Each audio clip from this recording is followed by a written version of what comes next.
¿Cómo le va? Gracias por estar del otro lado. Bienvenidos a Nota22.com, televisión, programa que se emite para toda la provincia de Santa Fe y también para Paraná, por Somos Paraná, la provincia de Entre Ríos. ¿Cómo estás, Gustavo? Hola, Maxi, ¿qué tal? Buenas noches. Te invito, Gustavo, invitemos a la audiencia entre los dos, si te parece, a que nos metamos de lleno en una entrevista que nos interesa mucho, porque la verdad que no hemos abordado este tema en mucho tiempo. La verdad que no es nuestro fuerte y es un tema que hay que atenderlo. Me parece que hacemos mal en no hablar de esto. Y vamos a hablar con la ministra de Salud, ¿te parece? Cómo no, el tema de la salud tan importante siempre, ¿no? Está con nosotros la doctora Andrea Uboldi. Gracias por acompañarnos. ¿Qué tal? Muy buenas noches, un placer. Dentro de pocos días, tengo entendido, en el Laboratorio Industrial Farmacéutico de la provincia de Santa Fe se va a poner en marcha la fabricación de una planta de producción de medicamentos de tuberculosis, ¿puede ser? Sí, es correcto. Nosotros tenemos en la provincia de Santa Fe un laboratorio que es un ejemplo nacional, que es el LIF, el Laboratorio de Producción Pública de Medicamentos, que provee medicamentos a la provincia de Santa Fe y también participa de las licitaciones nacionales, por lo tanto también estamos incluidos en las compras nacionales de los medicamentos que se distribuyen en el país. Hace 2 años atrás tuvimos una situación muy complicada con respecto a un faltante de medicamentos para tuberculosis. Ustedes saben que la tuberculosis tiene la característica de que es curable, por lo tanto, si uno hace el tratamiento adecuado, la persona cura esta enfermedad. A partir de ese momento, y entendiendo que es un laboratorio productor de medicamentos, pero que trabaja sobre las necesidades sanitarias de la provincia, se pensó en la posibilidad de producir tuberculostáticos.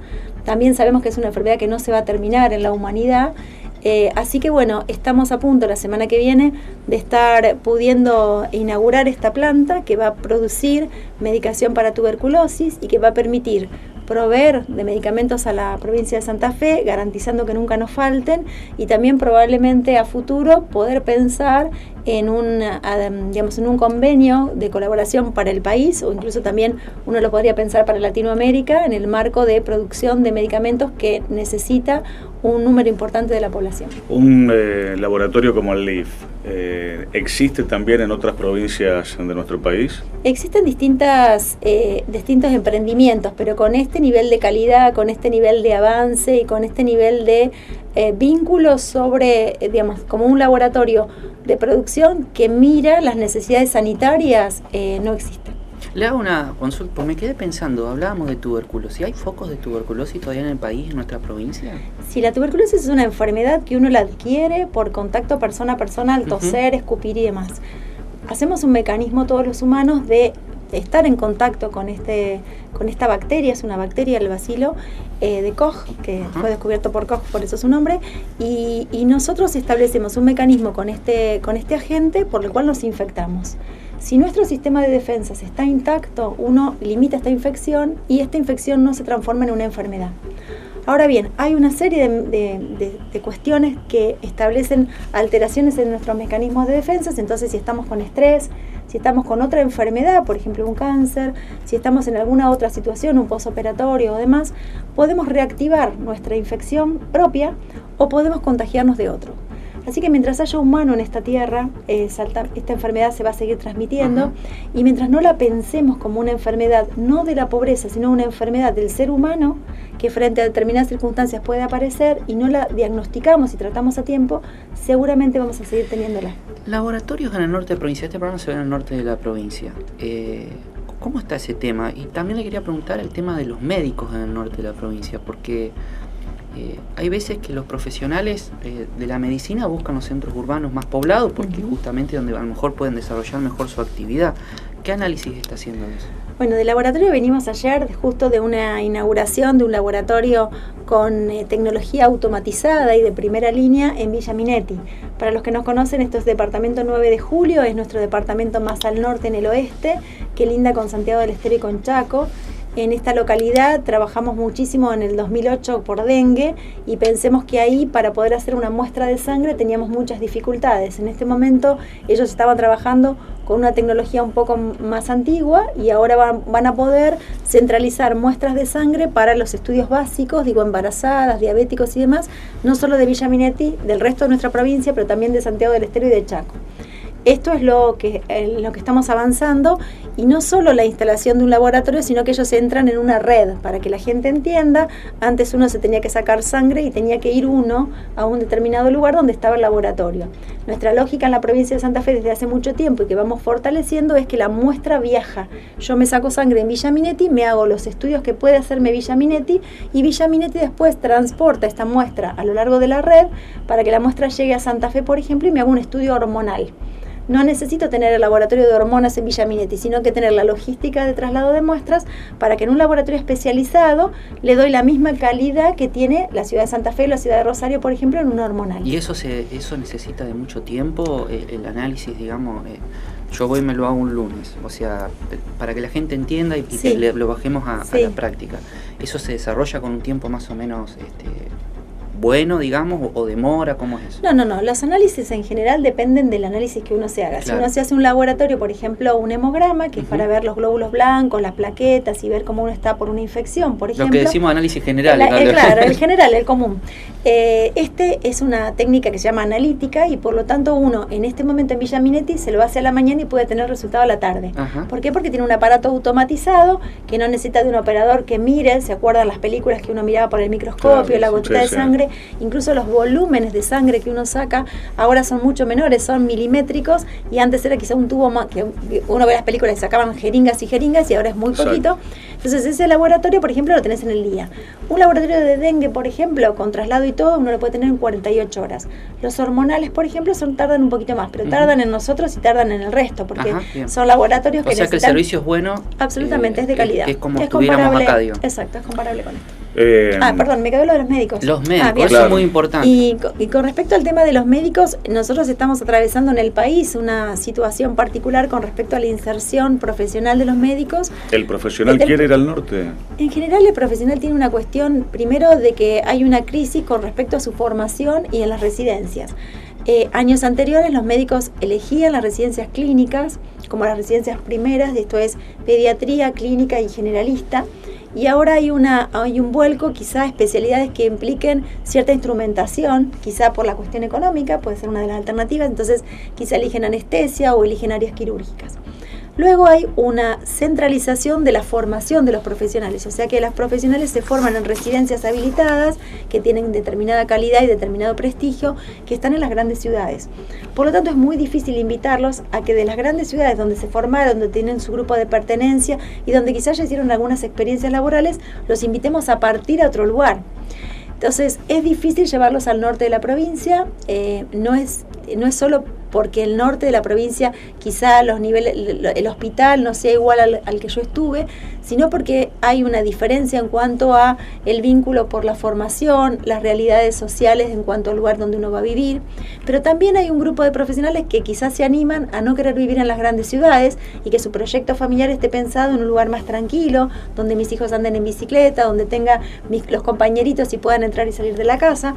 Entonces lo que estamos trabajando es una fuerte política de parte del gobierno de la provincia para la inserción de profesionales en estos lugares, invitándolos a conocer previamente los lugares. A veces el desconocimiento es la barrera básica por el cual uno no se anima a ir a un lugar, y todo el imaginario que a veces nosotros construimos. Bueno, pero esto no se da solamente en la medicina, me parece, doctora. No, tal cual. Por ejemplo, en el ámbito del derecho, alguien que quiere ingresar a trabajar en la justicia, muchas veces tienen que, como dicen, en términos muy callejeros, hacer la colimba en el interior de la provincia si aspiran alguna vez.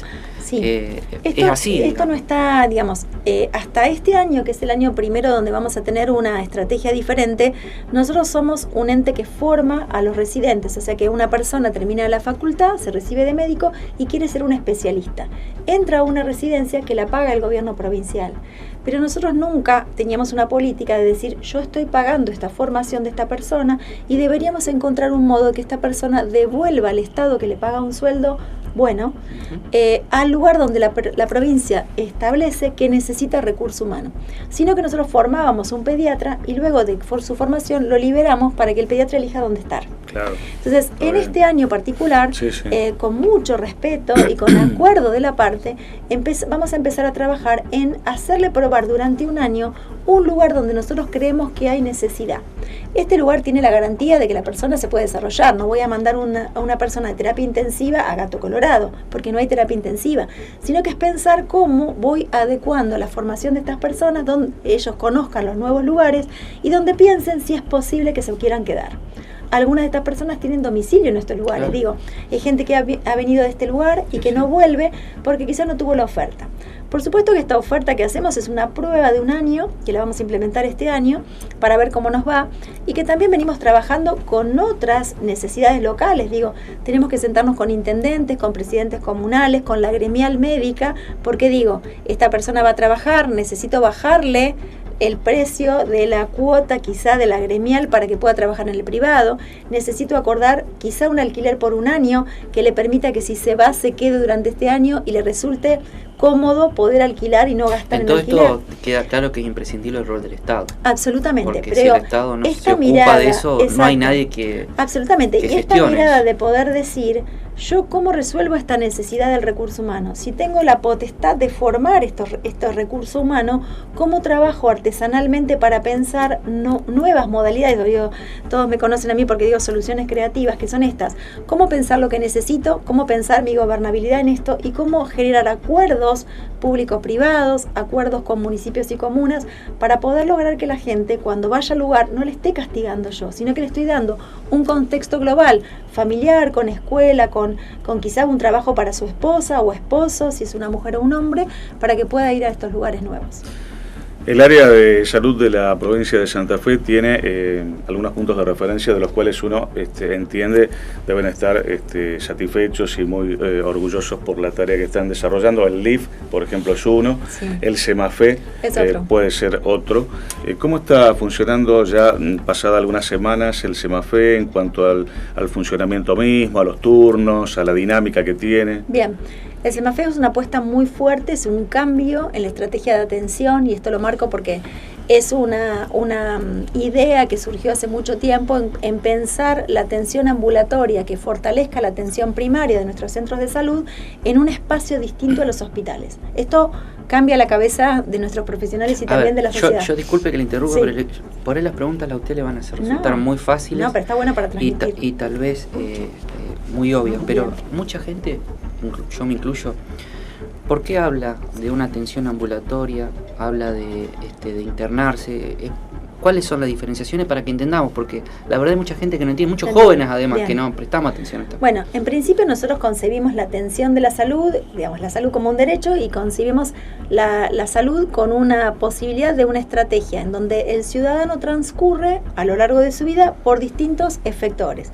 Estos distintos efectores tienen un nivel de complejidad. Digo, tengo un primer efector cerca a mi domicilio, en general, que es el centro de salud, el CAF, o todos los nombres que hemos dado distintos lugares, que es atención primaria. El tipo zanco, para decirlo de alguna manera. Algunos son zancos, cuando fuera de las grandes ciudades tenemos los zancos, de verdad lo que vos decís, donde yo tengo aquí lo que podría cubrir el 80% de mis necesidades de salud. Digo, tengo un dolor de muela, tengo un embarazo, tengo una gripe, tengo un niño creciendo, porque puede ser un crecimiento normal, y este efector tiene que correlacionarse con un segundo nivel de atención de complejidad, depende del lugar donde yo viva, donde me van a resolver alguna cosa distinta que yo no llego. Digo, tengo una muela, tengo una caries, me arreglan la caries, me dan un tratamiento si tuve un flemón, pero resulta que necesito un tratamiento de conducto, que no lo puede hacer este lugar.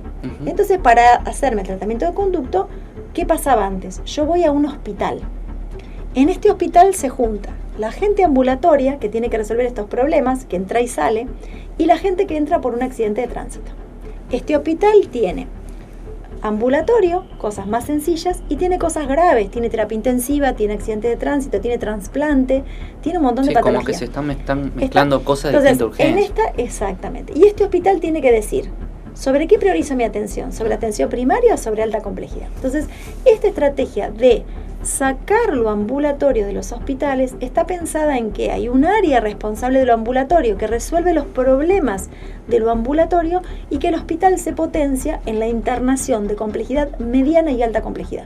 Entonces este hospital se potencia en hemodinamia, se potencia en trasplante, se potencia en problemas cardiovasculares que hacen a un nivel de atención y a una entrada diferente de la gente. Yo voy al hospital para internarme porque me tengo que operar, por ejemplo, de un cáncer, o voy a cambiarme una válvula y un recambio valvular, mientras que entro a otro espacio que sería el CEMAFE, donde yo resuelvo lo cotidiano. Soy una persona que tose mucho, mi médico de cabecera quiere que un neumonólogo me vea para ver qué estudios me tengo que hacer y qué preventivo tengo que dar. ¿Y actualmente en qué porcentaje está trabajando? Y el CEMAFE está en este momento en una transición porque está trabajando con migración de 2 servicios que hay que articularlos, que son el servicio ambulatorio del Iturraspe y del Cuyen. Está en 200 consultas diarias, no en estos días porque estamos con una situación de paro de 48 horas, así que a la gente le explicamos que se readecuaron los turnos, y con una consulta programada, que esto es lo importante. Yo voy a mi lugar de origen donde me atiende mi equipo de salud, y ahí mi equipo de salud define si necesito ver un neumonólogo.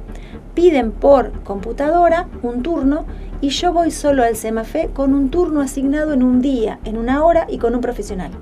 También esto va a empezar a disminuir las 4 de la mañana en la cola, claro, el ir y no encontrar, o que no pueden atenderme, o que no hay turno, o que me reprograman el turno, con una posibilidad actual de que si alguien no entendió la lógica del sistema, hay un área de recepción donde atendemos a la persona, al usuario, para explicarle que usted vino sin turno, a ver de qué centro es, a ver qué necesita para readecuarle el turno y para poder darle una respuesta. Doctora, la población se enferma un poco más o un poco menos y de cosas diferentes de acuerdo a lo que pasa, a lo que nos pasa, a lo que vemos en la vida cotidiana, a los problemas, digamos, del día a día. Sí, la salud es un todo y la salud es una construcción propia y también colectiva, así que todo lo que pasa en nosotros y lo que pasa en el exterior hace a nuestra salud. Dicho de otra manera, discúlpeme Doc que te interrumpa, en épocas de crisis, cuando tenemos un lío bárbaro, ¿la gente se enferma más o no se enferma más? Sería... En épocas de crisis y en un cambio climático como el tenemos con toda esta cuestión de cambio climático, también la gente se va a enfermar más, sí, sin duda. Digo, ¿quién es el mentor? ¿Hay antecedentes realmente de esto? Por ejemplo, crisis del 2001, el país, la gente se enfermó más, usted hace mucho tiempo, es pediatra, infectólogo, tiene una relación con el sistema hace muchos años. ¿La gente se enfermó más en aquella época que en épocas posteriores? Sí, ¿el santafesino en relación a otras provincias tiene un poco más de salud? ¿Hay mediciones? No, los comparativos son estándares sobre cifras duras, te diría. Es decir, si tenemos dentro de la media los casos de HIV, por ejemplo, estamos en la media nacional, o si en cáncer estamos... ¿Cuántos hay de enfermos de HIV? ¿Qué pregunta es? Es un tema que a veces tabú parece, ¿no? No, sí, a veces sí. En realidad más o menos uno estima que tiene aproximadamente 300 nuevos casos aproximadamente de personas que tienen VIH, que no necesariamente es que estén enfermos, ¿sí? Sino que se infectan, ¿sí? ¿Cómo sería eso? Explíquenos, ¿puede explicarnos un poquito? Porque, sí. ¿cómo sería eso? Usted infectólogo, justo así. Está bien. Cuando uno, digamos, tiene una infección, para tener una infección uno tiene un interjuego entre la persona y el virus o la bacteria. Yo puedo tener mis defensas súper bárbaras y no enfermarme, y puedo tener una bacteria súper tranquila que no me enferma. La bacteria o el virus puede ser súper agresivo y yo tener las defensas bárbaras pero enfermarme. O sea que del equilibrio entre que la bacteria sea brava o menos brava y yo esté intacto con mis sistemas de defensas o tengan mis sistemas de defensas en baja, es el interjuego de enfermarme. Nunca usted se preguntó por qué usted hace anginas si yo no las hago, o por qué él hace neumonías si yo no las hago. Este es un interjuego. En ese interjuego, volviendo a la pregunta de él, juega todo mi cuerpo. Si yo estoy sin trabajo, si yo no me alimento bien, si yo me acabo de divorciar, si yo tuve una mala noticia, todo eso trabaja sobre todos los mediadores que tengo en el cuerpo que forman mi sistema inmunológico.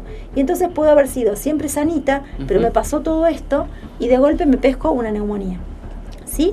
Y por otro lado puedo tener súper sanita y tener un bicho tan potente, digo, como fue la gripe, la pandemia del 2009, que aunque soy súper sanita y estoy tranquila y estoy bárbara, claro, este bicho no está preparado mi cuerpo para resistirlo y por lo tanto me lo pesco, ¿sí? Entonces, en este interjuego yo hago lo que se llaman infecciones, en donde la gente entra a mi cuerpo, pero mi cuerpo tan potente trata de limitar la agresión de este agente y tengo una infección, pero no manifiesto la enfermedad.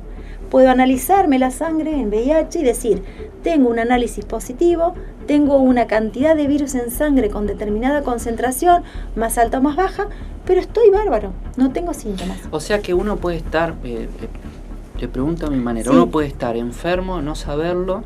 Puede y estar a su- infectado y no saberlo. Ajá. Enfermo es cuando manifiesto síntomas. Ajá. ¿Sí? Yo puedo estar infectado de una hepatitis C y no tener síntomas. Que también es una enfermedad de Absolutamente, transmisión sexual. una enfermedad de transmisión sexual y más que todo por vía de transfusiones sanguíneas, ¿no? Todas las personas que nacieron antes del 90-92, en los testeos de sangre, que esto se ha avanzado un montón, uno no hacía el diagnóstico de hepatitis C. Por lo tanto, si me transfundieron por una cirugía, o si me transfundieron por un accidente, o me transfundieron porque era bebé y necesitaba transfusiones, me puedo haber pescado la infección y estar 30 años sin saber que la tengo. Habiéndome enfermado de otras cosas en el camino. Absolutamente. Y esa persona puede contagiar a otra y esa sí puede parecer enferma. Puede digamos, parecer enferma infectarla o y no, enfermarse. depende de la otra persona con este balance. Con Yo esto puedo que haberme estamos hablando. infectado con vos de hepatitis C y ambos tener hepatitis C. No saberlo y voy a dar sangre porque somos amigos de él y él está accidentado, que es lo más común, me hago un testeo o hago un ingreso laboral o hago un control, una rutina y mi médico dice, de paso no te querés hacer por tu edad, 50 años, hepatitis C o hepatitis B, y yo digo, dale, estaría bueno, me hacen el análisis y de golpe me dicen, tenés hepatitis C. Y digo, y esto implica un diagnóstico de una enfermedad que pasó silente o dormida durante mucho tiempo y yo, mientras tanto, tuve anginas, tuve neumonías y no lo supe. Y en contacto con todas las Sí, personas. exacto. La doctora hablaba recién acerca del SEMAFE, un poco de una situación irregular por estas situaciones Sí. de paros y medidas de fuerza. ¿Cómo se sale del paro? Y del paro se sale con acuerdos y con sentarnos en una mesa. Pero Me parece estamos medio lejos, me parece. No, me parece que digamos, hay una propuesta del Estado provincial muy potente relacionada con el resto del país. Yo creo que el entorno nacional es un entorno desfavorable en este momento con respecto a las propuestas. En este caso, aquí lo que se ofreció es el 16%, con una cláusula gatillo, que esto no es menor, porque está garantizando que si hay un disparo de la inflación, vamos a poder llegar a no tener, a no resentir el sueldo del trabajador.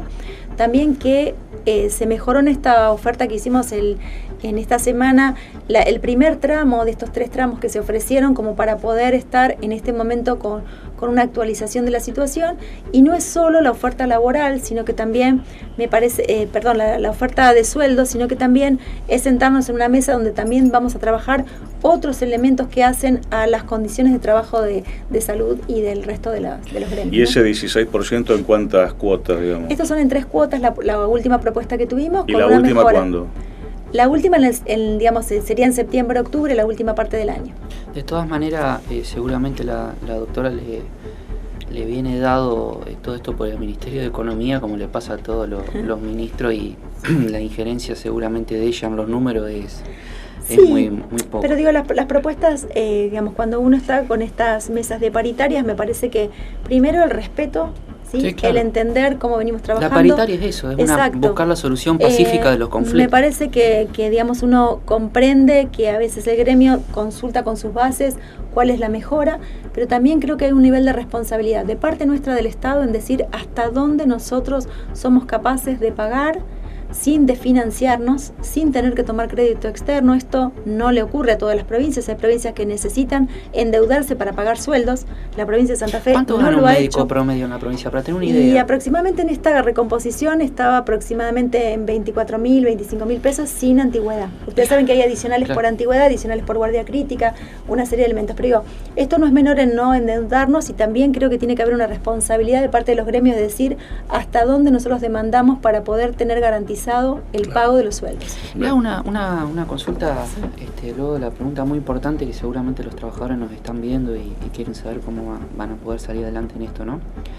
Volver a algo que nos interesa también mucho en este programa y lo seguimos con Gustavo, con el compañero de trabajo, que es el tema de la educación, y se vinculan en un tema con usted que tiene que ver con la vacunación de los chicos, porque veo que se dice, bueno, el chico tiene que estar vacunado, para reconocimiento de determinados planes? ¿Cómo están trabajando en eso con la vacunación de los menores, digamos? Bueno, nosotros lo que tenemos como potencia en la provincia, más allá que existe un plan nacional de vacunación o un programa o un calendario nacional, al que nosotros respetamos, recibimos los insumos del gobierno nacional y hacemos toda la estrategia de vacunación a cargo de la provincia.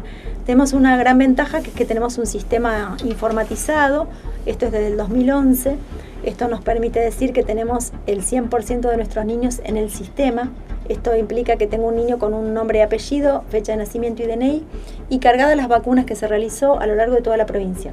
Si este niño se vacunó en Ceres, lo carga Ceres, y si ahora viene a Santa Fe, yo busco en el sistema con su DNI y encuentro sus vacunas y completo su calendario.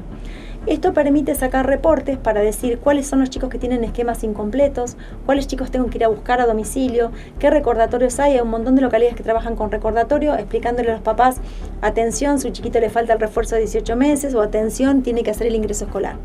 Esto permite, la verdad, que optimizar los recursos de enfermería, que son críticos, trabajar con el equipo de salud en búsquedas activas, que a veces a través de la vacuna uno encuentra realidades que necesita ver, un chico que a lo mejor no creció adecuadamente, o algún problema de violencia en el domicilio y demás.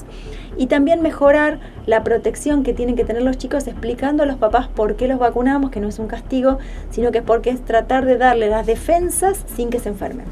Ministra, yo le quisiera hacer una última pregunta final. En este programa viene también la gente, los trabajadores de la sanidad, DAXA, somos gente que nos dedicamos mucho también al tema gremial, y ellos en algún momento, hemos hablado con Gustavo, incluso se manifestaban de la necesidad de enfermeros, de la falta de enfermeros. Estamos hablando del ámbito privado. Y relacionado con este tema del ámbito privado, es si ustedes están pudiendo realmente hacer un control efectivo sobre los sanatorios, sobre las entidades privadas de la salud. Dos temas separados. Uno, enfermería es un recurso crítico mundial, sobre todo porque enfermería es la que interpela en los niveles de cuidado de la persona. Para que la gente entienda, un enfermero es distinto si tengo un neonato internado en una unidad crítica o un terapia, o si tengo un enfermero para un centro de salud, o si tengo un enfermero para una práctica ambulatoria de una curación.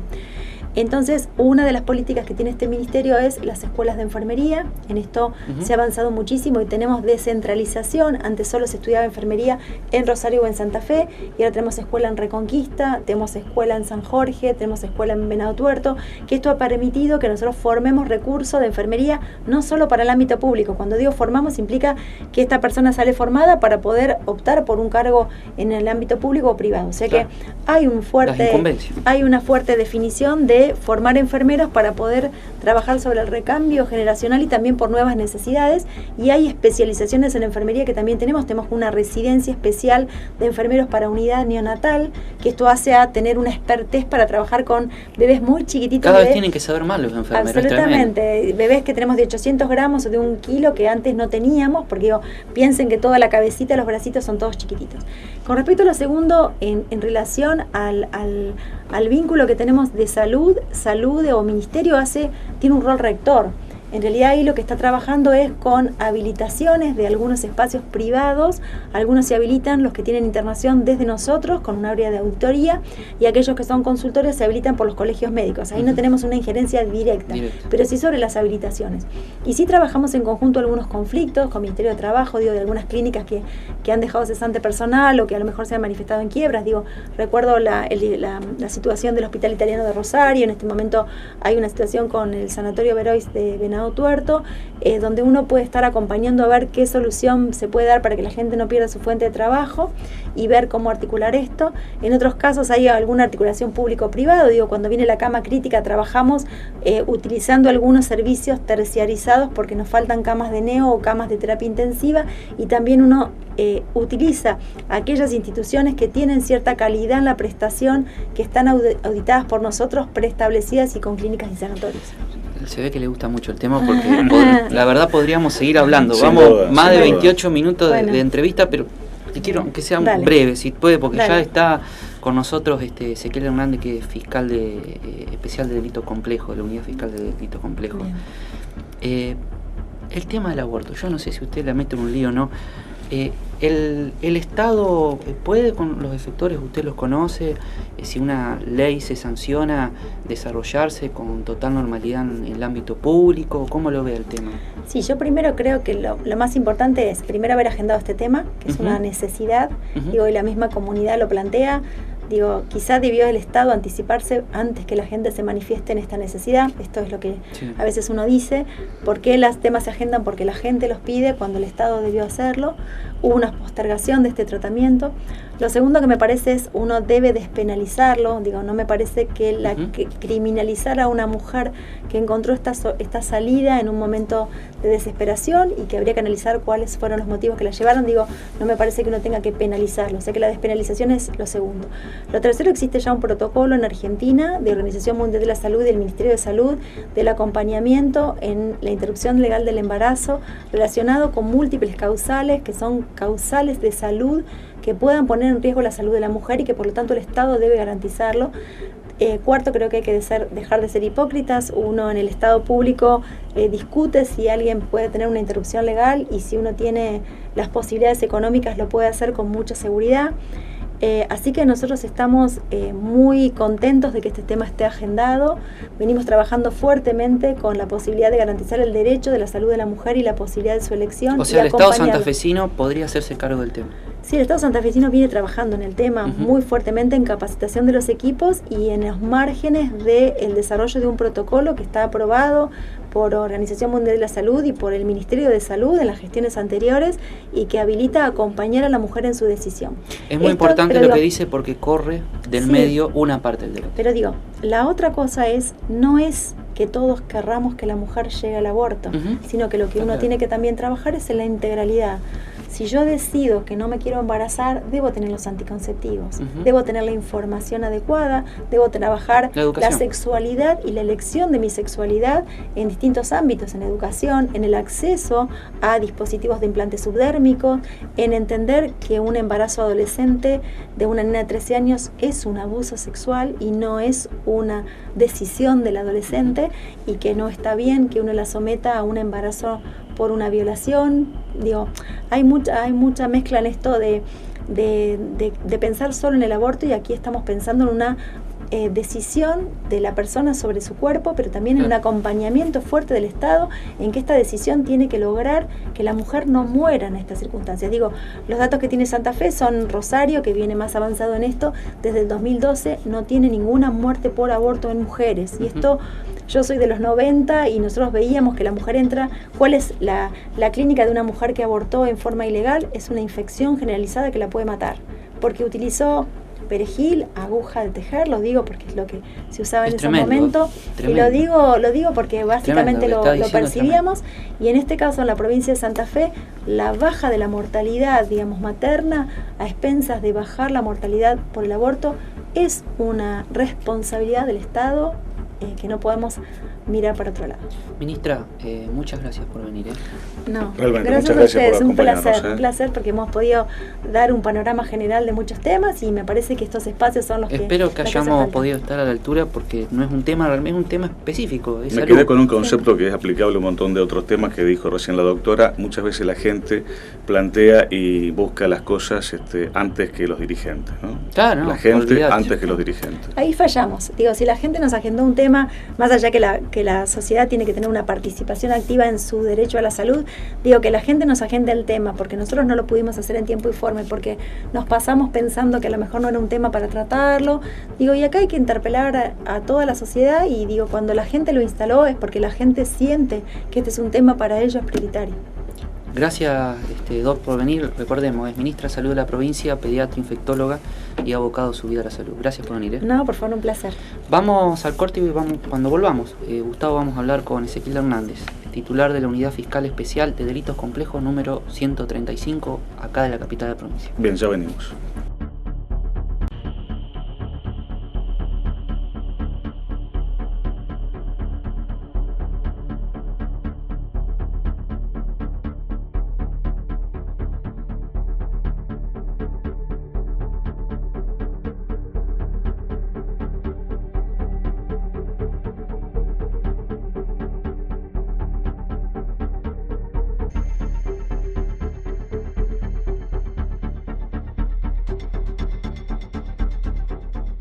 Complejo Polideportivo.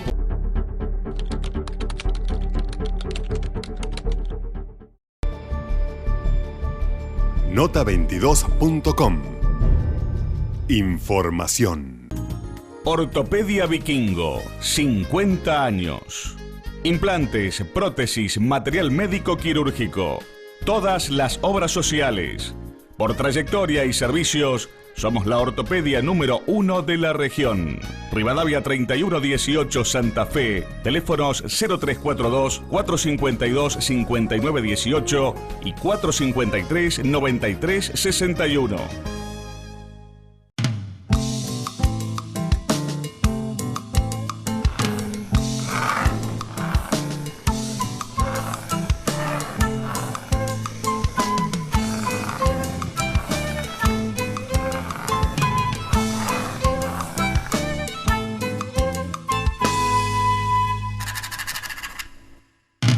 UDA, al servicio del trabajador docente y en defensa de la educación pública.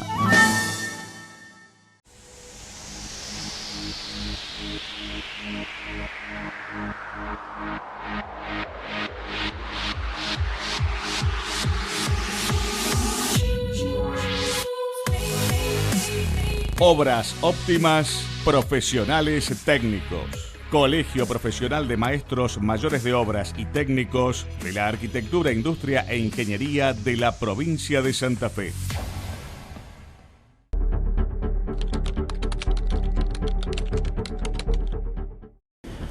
Gustavo, anticipábamos que estaba con nosotros ya en el estudio, estaba presente acá el doctor Ezequiel Hernández.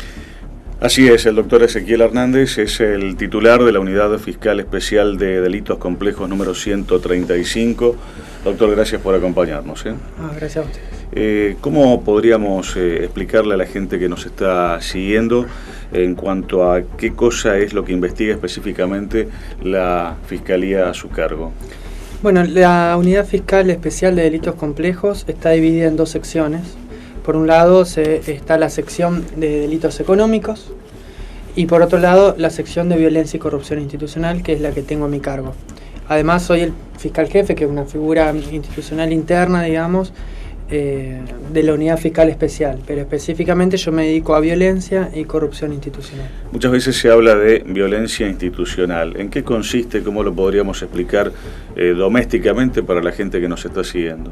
Bueno, la violencia institucional, no hay un concepto que se haya tomado de forma uniforme por todo el mundo, digamos. Hay dos formas de definirla, una más amplia y una en el sentido más estricto, más acotado.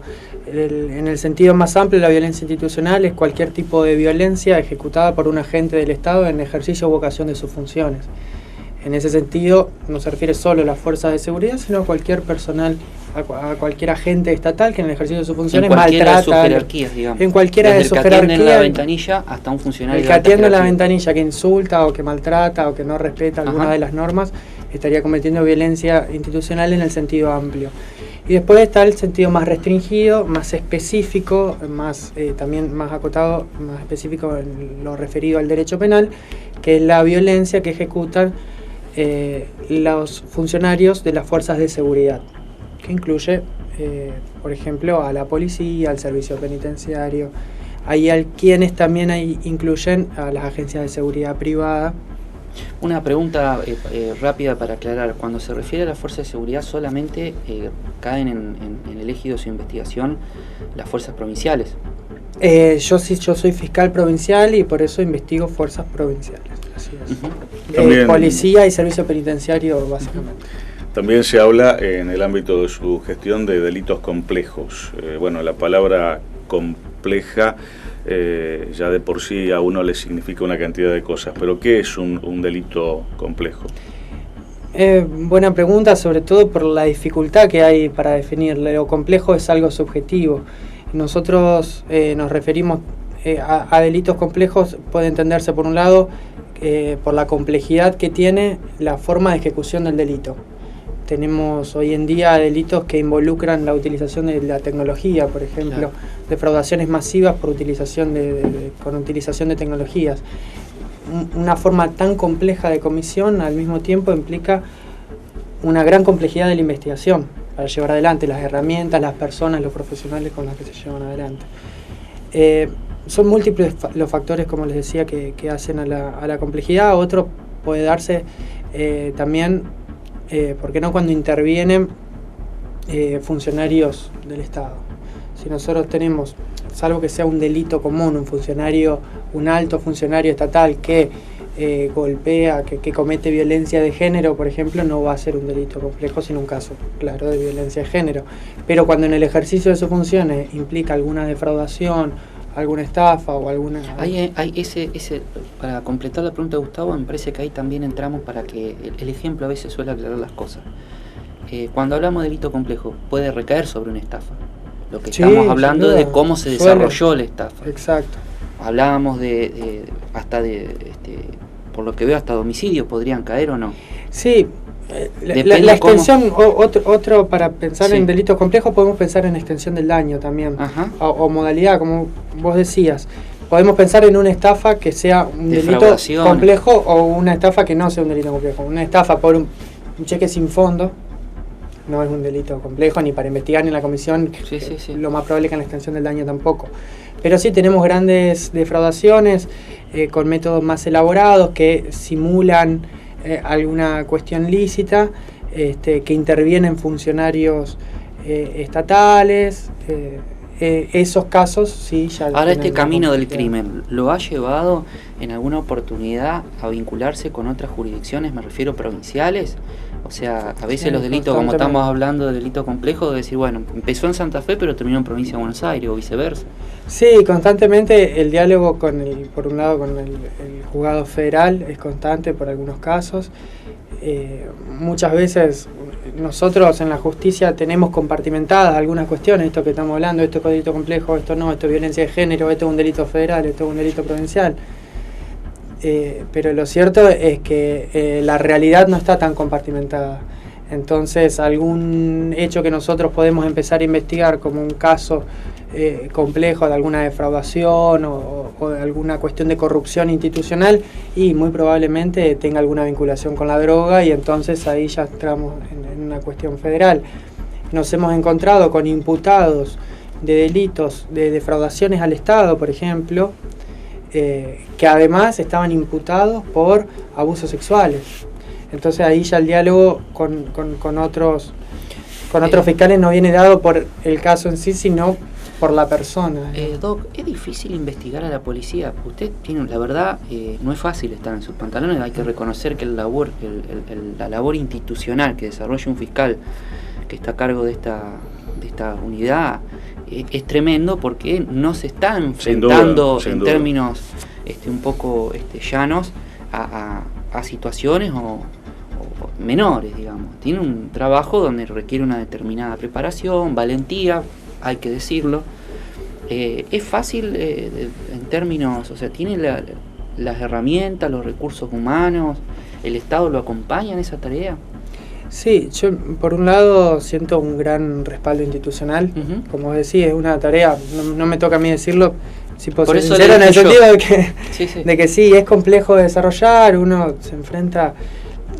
yo no es que me enfrento a la policía, ni mucho menos. Yo lo que hago es investigar delitos. Pasa que justamente investigo delitos cometidos por lo general por funcionarios policiales.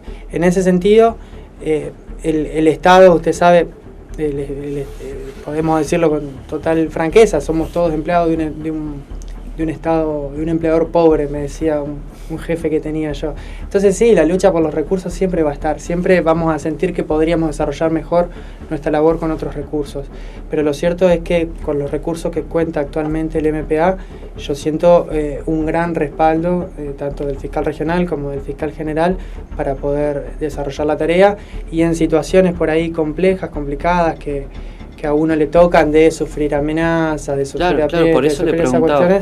La verdad que también... ¿Existen esas circunstancias? Existen, sí, existen. Y la verdad que he sentido un respaldo que es lo que... Bueno, yendo al costado, no quiero decir personal porque no era el objeto de esta entrevista, pero usted debe tener familia, tiene una composición, una estructura familiar. ¿Se sobrelleva? ¿Cómo se trabaja? porque la verdad que de esto no se habla en los medios, que dice el fiscal y muchas veces recaen más las críticas que los halagos, porque un poco en ese rol de representar al Estado tienen dificultades, pero nadie le pregunta, ¿y cómo está el fiscal después de que pasó esto? ¿Que lo han amenazado? ¿Que lo han amedrentado? ¿Tiene familia? Sí, es... me va a decir, sí, es parte del trabajo. No, bueno, pero es persona, es un ser humano. No, justamente, sí, va a ser, pero no como una respuesta con el cassette puesto, esto de parte del trabajo. Usted vio, si hasta 2014, que es cuando empezó el nuevo sistema, tanto los jueces como los fiscales, como los demás funcionarios judiciales, no era común por ahí tenerlo en este ámbito. Yo sé que varios de mis colegas, o incluso algún fiscal regional ha estado también en este programa, por dar un ejemplo, como muchos otros. Una decisión institucional que se tomó, que parte de una clara postura de política criminal institucional del MPA desde el día 1, es: nosotros somos funcionarios públicos, tenemos que dar explicaciones por lo que hacemos. Eso a veces, esta cuestión de dar explicaciones y de exponernos a esto, nos expone a cuestionamientos, nos hace a veces tener un perfil más alto que el que nos gustaría, porque nosotros somos fiscales, no es que nos gusta necesariamente estar dando notas o estar en los diarios, que eso es lo que muchas veces en realidad implica una ahora tienen también la misión de comunicar, porque efectivamente la policía eso el rol no lo tiene más, digamos, lo tienen directamente ustedes. Sí, es una responsabilidad que institucionalmente nos hemos dispuesto a asumir, sabiendo que algunos de sus costos son negativos, pero entendemos que no tenemos que escondernos, y esa cuestión que se decía antes, los jueces hablan a través de su sentencia, o hay quienes lo sostienen todavía. Yo entiendo que viejo eso. Sí, el Poder Judicial es un poder, somos el Estado, somos funcionarios públicos, tenemos que dar explicaciones de lo que hacemos, y bueno, a veces obviamente las críticas nos afectan en lo personal, y a veces pasan de ser críticas a hacer otras cosas. ¿Sabe, Doc, que el tema de la de la corrupción en el Estado y da la sensación que no es un problema ni de Santa Fe, ni de Rosario, ni de Rafaela, ni de ninguna localidad que nos mira en esta provincia? Vemos lo que pasa en Brasil, lo que pasa en Italia, lo mismo que la crisis, la corrupción instalada en México. Es una cuestión de cualquier Estado, más allá de su avance o lugar político que ocupe. Viniendo a lo nuestro, ¿se puede investigar realmente la corrupción? ¿Tiene muchas dificultades? Porque la verdad, insisto, el rol que tiene usted en el Estado es tremendo, y a futuro creo que va a ser cada vez más valorado la fiscalía como la que usted tiene a cargo. Sí, las dos cosas. Por un lado se puede investigar, por otro lado justamente esto de la complejidad viene dado por las dificultades que tienen. Por un lado porque los delitos complejos, que los comete son personas que están preparadas, que tienen medios, que muchas veces están asesorados por profesionales, bien asesorados, y que enmascara su accionar. Claro, lo famoso de guantes blancos. Digamos. El famoso delito de guante blanco, de cuello blanco, que decía. Pero sí, entiendo que sí, que se puede investigar. Nosotros estamos avanzando en algunas investigaciones de corrupción realmente a paso muy, muy acelerado. Esperamos tener resultados pronto que poder estar contándoles, digamos. La verdad es que se puede investigar, como te decía, tenemos apoyo, y creo que es necesario investigar, porque no quiero con esto decir esto es más importante que la delincuencia común o que la delincuencia diaria, que todos sabemos que afecta a la sociedad diariamente, y que es lo que vemos en los medios, y es lo que por lo que la gente muchas veces protesta también. Pero no hay que desconocer que estos delitos complejos, sobre todo los delitos de corrupción, tienen una extensión del daño que nos afecta a todos. Por cada peso que es desviado de la reparación de un móvil policial que no se reparó, hay un móvil que va a estar roto, que no va a patrullar, para prevenir los delitos comunes, que es lo que... Una discusión que le hemos dado, usted bien ha dicho, han pasado muchos fiscales, defensores, jueces, y hay posiciones encontradas respecto de este tema, que es la misión. Usted va a decir, somos fiscales, nosotros nos prevenimos, pero indirectamente, desde el momento que ustedes toman conocimiento y empiezan a investigar por motus propio, tal vez no hay una denuncia, empiezan a investigar ustedes por motus propio, ¿no colaboran con la prevención de delitos mayores o de la permanencia de un sistema de corrupción. ¿Cómo ve usted la situación esa? Es muy interesante la pregunta y puedo adivinar lo que usted decía, que no hay coincidencia con los interlocutores que ha consultado. Por un lado, es cierto que la justicia penal está para investigar delitos, es decir, para poder investigar nosotros tiene que haberse cometido el delito. Lamentablemente nosotros no llegamos antes de que sucedan los hechos, sino que llegamos cuando los hechos ya sucedieron. La prevención está en cabeza de otras agencias del Estado, nosotros nos dedicamos a la investigación y a la sanción penal. Sin embargo, entiendo que sería necio, al menos de mi parte, si le dijera que las acciones que nosotros tomamos para sancionar los delitos no tienen alguna implicancia, alguna repercusión. Yo quiero pensar que sí, Hay estudios que dicen que no, hay estudios que dicen que en algunos casos. Lo cierto que yo quiero creer que, por ejemplo, en lo que hace a la violencia institucional o incluso a la corrupción, que se sepa que hay un órgano fiscal dedicado exclusivamente a investigar eso y que ha tenido tal o cual resultado en sus investigaciones, haga que disminuyan de alguna manera la comisión de algunos de estos delitos. Si estamos hablando de delincuencia común ya es distinto, digamos, porque yo no sé si el hecho de que salga de que todos nos enteremos de que tal persona fue condenada por la aportación de un arma de fuego va a hacer de que yo mañana no salga. ¿Sabe que el caso Chocobar, que no es de nuestra jurisdicción, pero efectivamente habilitó la discusión en torno del actuar de la policía? Sí. En su análisis, ¿en qué situación estamos ahora en relación a la violencia institucional policial? ¿Son muchos los casos? ¿Pocos, moderados? ¿Qué análisis está haciendo realmente de cómo está funcionando a partir del trabajo suyo, ¿no? Bueno, del sistema. Una de las ventajas que tiene la creación de esta unidad fiscal especial, la decisión que tomó el fiscal regional en su momento el año pasado de crear esta unidad fiscal especial, es que podemos empezar a generar información. Entonces, ante esta pregunta que usted me hace, hay mucha, hay poca, hay más, hay menos. Siendo sincero, le tengo que decir, no sé, recién ahora estamos recopilando información y es una de las ventajas. El año que viene, si nos volvemos a encontrar, yo le voy a poder decir, aumentó, disminuyó, se mantuvo. Lo que yo le decía de que servía como prevención era mentira porque aumentó. La verdad que uno cuando lee, cuando se impone de los casos, cuando se encuentra con las víctimas, con las madres de las víctimas en los casos de violencia letal, es decir, de los homicidios, lo toca a uno, le toca hasta las fibras sensibles, digamos, porque uno, además de funcionario, es persona. Entonces nos parece que toda la violencia institucional es demasiada, digamos, sobre todo los casos más graves. Lo cierto es que no tenemos información objetiva para decir hay más o menos que antes. Uno quisiera que haya menos, pero bueno, digamos. El doctor tuvo actuación en la unidad fiscal de Rafaela. Sí, en la Fiscalía Regional de Rafaela. Claro, si la tuviera que comparar con la de Santa Fe, ¿qué podríamos decir? Nos miran en Rafaela, así que está buena tu pregunta.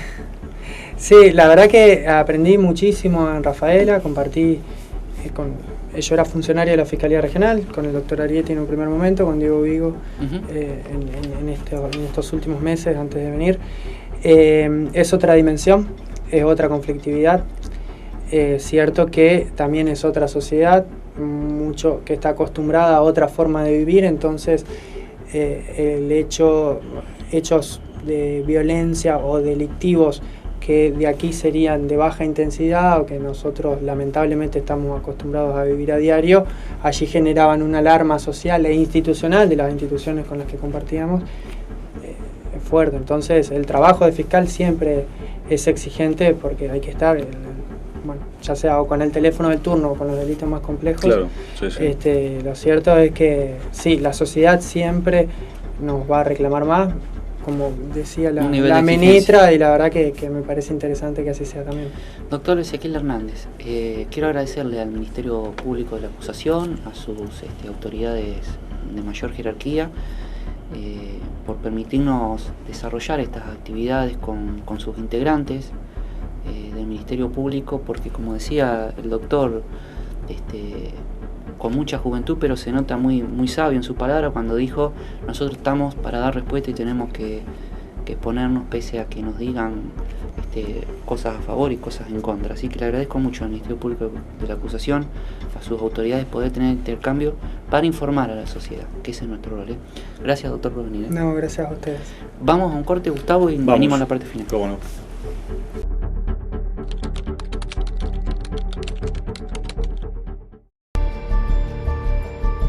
Nota22.com. Información.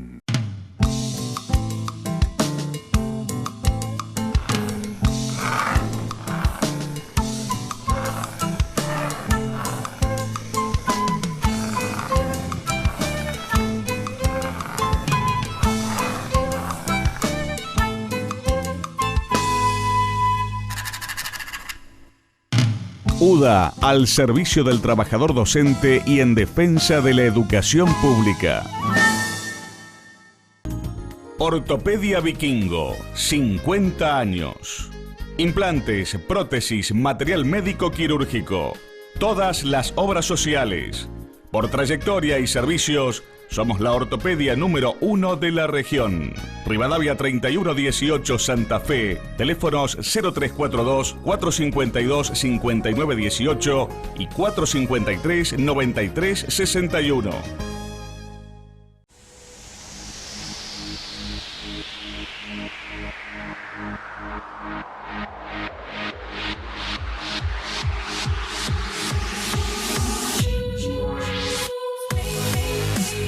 Obras óptimas, profesionales técnicos. Colegio Profesional de Maestros Mayores de Obras y Técnicos de la Arquitectura, Industria e Ingeniería de la provincia de Santa Fe.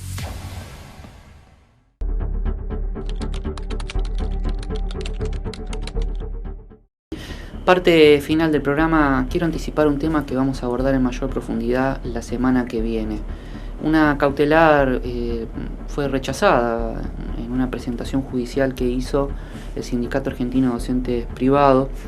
El secretario gremial a nivel nacional, Pedro Bayugar, según escribe el diario digital Infobae, declaró que la legislación dice que tenemos que sentarnos con quien negocia el salario mínimo, con el Estado. ¿Escuchó, no? La legislación dice que tenemos que sentarnos con quien negocia el salario mínimo, con el Estado. Ese es el argumento que SADOP aparentemente presenta en la justicia. La verdad que he hecho un esfuerzo denodado, los compañeros de trabajo, ya no sabemos dónde buscar, capaz que me tenga que ir a buscar alguna legislación china, japonesa, no sé. Pero no hemos encontrado qué artículo, qué ley dice que SADOP debe sentarse a negociar con el Estado. Es una apreciación del dirigente desde mi punto de vista. SADOP quedó afuera de la paritaria nacional, ahora la cautelar le salió en contra, quedó afuera en Capital, quedó afuera en Jujuy, en La Rioja. En Santa Fe se sostienen por decisión política, eso está claro. Es el socialismo el que todos estos años ha sostenido a SADOP. ¿Y por qué decimos esto? Porque nosotros estamos en defensa, siempre informamos a favor de los trabajadores. Y es con la patronal la que se resuelven los derechos laborales. La semana que viene vamos a ampliar este tema. Pero la verdad, sorprendido. Y bueno, el resultado de la justicia no nos llamó la atención. Nos vemos la semana que viene.